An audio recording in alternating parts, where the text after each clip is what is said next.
Hello and welcome back to Gen Chem with Dr. J. I'm Dr. Janita Pritchett and we talk about all things Gen Chem related on this channel. In this video, we're going to learn how to figure out the empirical formula from mass percent information that we know about a compound. Let's get started. So if you recall in previous videos, we discussed what empirical formulas are, and that's simply the simplest whole number ratio of the atoms that are found within an element. Now we can determine these empirical formulas if we know the mass percent of elements that are found within a compound. This is a common practice used, especially when you're not really sure what compound you're dealing with, but are able to determine the mass percent of the elements that are present. And so we're going to go through a series of steps that are going to help us go from understanding the mass percent to determining the empirical formula. So take a picture of this slide. It's cumbersome, but it's really the same steps you're going to follow each and every time you're dealing with these problems. And so oftentimes you're going to be given percent information as given information as a mass percent.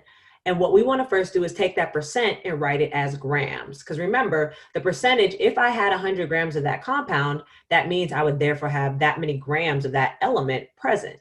And so for instance, if it said like 59% carbon, well, that means that I would write it as 59 grams of carbon. Okay, so first step is just take the percentage, write it as grams. Next, we're going to take each of the grams that are present and divide it by moles. And so we're going to take each of the grams that are present and solve for moles. And we're going to do that by dividing by the molar mass of each of those elements that are present. From that step, we would then be able to take and divide each of those mole numbers that we see by whatever the smallest mole amount that we've calculated. And it's at that step you should be able to find a formula. But if you see something that has some mole ratio that is not a whole number, something like 0.5 or 0.67 or 0.33 or 0.25 or 0.275, something that's easily multiplied out, you're going to have to actually multiply all the atoms that are present by that factor to get a whole number. And if you get whole numbers out, you don't have to worry about that step, okay?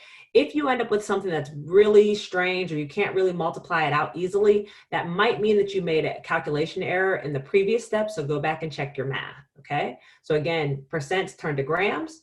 I then calculate moles for each of those, divide by the smallest mole amount, and if I can develop a formula, great.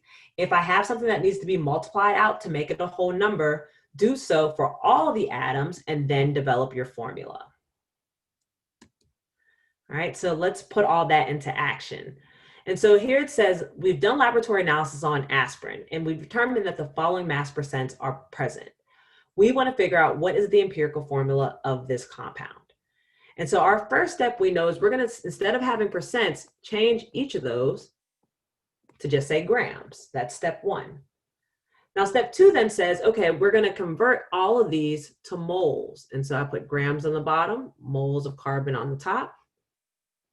I put grams of hydrogen on the bottom, moles of hydrogen on the top. And then I put here grams of oxygen on the bottom, moles of oxygen on the top. That's our first step. And to convert each of these, we're going to be using their respective molar masses. So carbon, which is 12.01, goes on top, and 12.01 goes on the bottom, 1 on the top for the moles. Hydrogen is 1.01 grams for hydrogen, 1 mole on top. And then oxygen would be 1 mole on the top and 16 on the bottom, each of the molar masses. Make sure, even though if you're dealing with a diatomic element like hydrogen or oxygen, that you don't automatically put H2 or O2 in this, or the masses that would represent those things. For this type of problem, we're trying to figure out how many are present. So we don't want to force 2 being there. You leave it as if you're calculating just for 1 first. And through these steps, we'll figure out how many are actually there. Okay? And so when we plug each of these into our calculator to get our mole amount, we would do 60 divided by 12.01, and that gets us 4.9958, so forth, keeps repeating. If we do 4.48 divided by 1.01, that gets us 4.4356, repeating, with some numbers after it, and then 35.53 divided by 16, and we get 2.0. with some additional numbers. At this step, this is where we now would divide by the smallest mole amount. So these are all moles.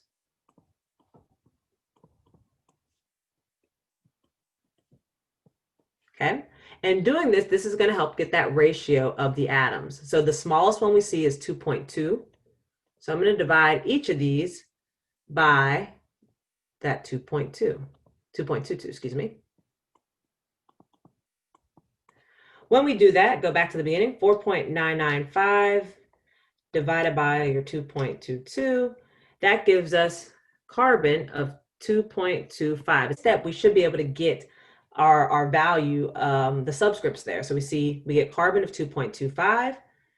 We do hydrogen, 4.43 divided by 2.22, and that gets us 1.9998. And so that basically rounds up to 2.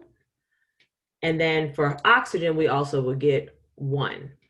And so if all of these came out to be whole numbers, we would stop there. But in this case here, we don't get whole numbers. And so we have to adjust accordingly. And so we see that the fraction, the portion we need to get rid of is this 0.25, or the same as 1/4.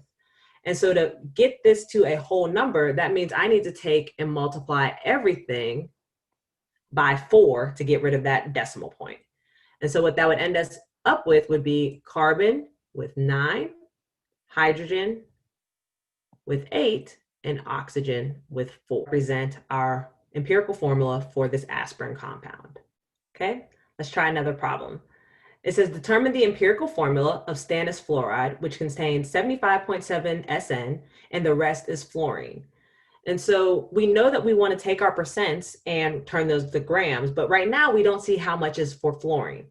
We can easily get that by simply taking 100 minus 75.7 to figure out how much is actually from fluorine.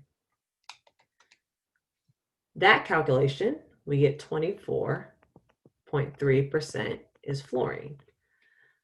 So first step, again, we're going to take our percentages and write those as grams instead.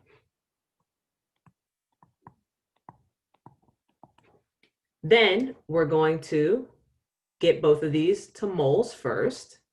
So again, grams goes on the bottom, moles are on top, and this is just simply looking at the molar masses of these elements. Moles of fluorine, grams of fluorine. We fill this in based on what we see on the periodic table, or in this case, what's provided. So we would say 118.7 is to 1 mole. Again, that's the molar mass. And then 19.0 is to 1 mole. We're going to solve for moles for each of these. So 75.7 divided by 118.7, and that gives us 0.6377, so forth. And for fluorine, 24.3 divided by 19, that gives us 1.278, so forth. We then are going to divide each of these by the smallest mole amount. So in this case, the smallest mole amount is 0.637.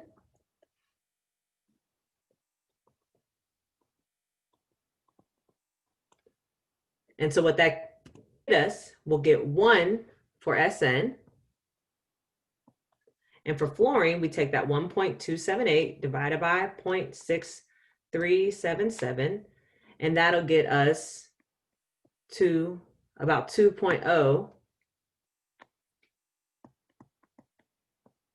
for the fluorine. And so that tells us our equation, or our formula for the empirical formula for this compound, will be SnF2. Let's do another problem. Here it says determine the empirical formula of magnetite, which contains 72.4% iron, and the rest is oxygen. So again, we're going to take 100 minus 72.4 to figure out what part is my oxygen. So 100 minus 72.4. and that gets us 27.6% is oxygen. We write the percent as grams, so 72.4 grams of iron and 27.6 grams of oxygen. The next step, get to moles. To be honest, if you can get to moles in any problem, that's probably going to get you some partial credit. That's always going to be your first step, get to moles. So we are going to put the molar mass of iron on the bottom, because I want to get rid of those grams, and 1 mole on top. Same thing here, the molar mass of oxygen goes to the bottom. I want to get rid of those grams, 1 mole on top. We're going to solve for our mole amounts. So 72.4 divided by 55.85. And that gets us 1.296 and some additional numbers, moles. And do the same for oxygen, 27.6 divided by 16. And that gets us 1.725. Now we're going to again divide by the smallest mole amount, which in this case would be the 1.296. When we do that, what we end up with is Fe is 1. O ends up being 1.33. Again, because we didn't end up with that whole number, we need to multiply to get rid of that fraction or that decimal point. 0.33 is the same thing as a third, so we're going to multiply by 3 to get rid of it. So therefore, our final formula will end up being Fe3. Make sure you adjust the iron number, O4. So we end up with Fe3O4. The last piece that we want to do is tie this back to something we saw in one of the first videos, is being able to go from empirical formulas back to molecular formulas. And so you remember, the molecular formula represents the total number of atoms that are present, and the empirical formula is the simplest whole number ratio. So when we went from the molecular formula to the empirical formula, we looked for that number that we divided each of those numbers by to get that new empirical formula. Well, to go the other way, to get from the empirical formula to the molecular formula, we need to find that same number, but now in this case, we're going to be multiplying by that number, okay? And how we do that is by knowing the molar masses of the two different things. If we know the molar mass of the molecular formula and the molar mass of the empirical formula, when we divide those two, we get this multiplying factor that we can use to go from the empirical up to the molecular formula. Okay, so the key here is knowing the molar masses of those two things. And so here it says, find the molecular formula for butane-dione. And some information that we're given is that the empirical formula is C2H3O, and that the molar mass of it is 86.09 grams per mole. And so if we know the molar mass of the compound, so this represents the molar mass of the entire compound, this is the molecular molar mass. What we need is the mass of the empirical formula. So for the mass of the empirical formula, we're going to add up the masses found in that formula. So we have 12.01, but there's 2 of them, plus 1.01 for hydrogen, but there's 3 of them, plus 16 for oxygen. If we add that up, 12.01 times 2 plus 1.01 times 3 plus 16, that gets us 43.05 grams per mole. And so to get that multiplying factor, I'm going to take the molar mass of the molecular formula, the 86.09, divided by the molar mass of the empirical formula. When I do that, what we end up with is a factor of 2. So that means the multiplying factor that I'm going to apply here is 2. So if my empirical formula is C2H3O, to get to the molecular formula, I'm going to multiply all of my subscripts by 2. And so what our molecular formula ends up being is C4 H6O2. And you can always check yourself to see if that's correct. If you calculate the molar mass of this compound, it should equal this. If it doesn't, then that tells us somewhere we made an error. The other thing to recognize is if, let's say that this factor came out as a 1, well, that tells us that the empirical and the molecular formula are the same, okay?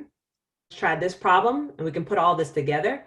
This one says benzopyrene has a molar mass of 252 grams per mole and an empirical formula of C5H3. What is the molecular formula? And so what we'll figure out first is, well, what's the empirical formula mass?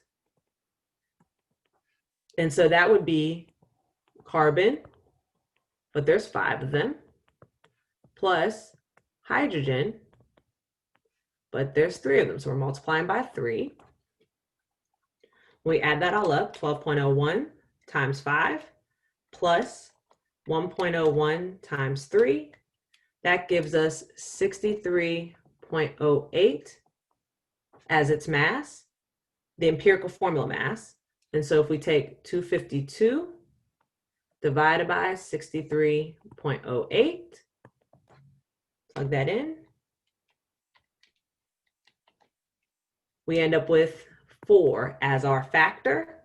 And so if C5H3 is the empirical,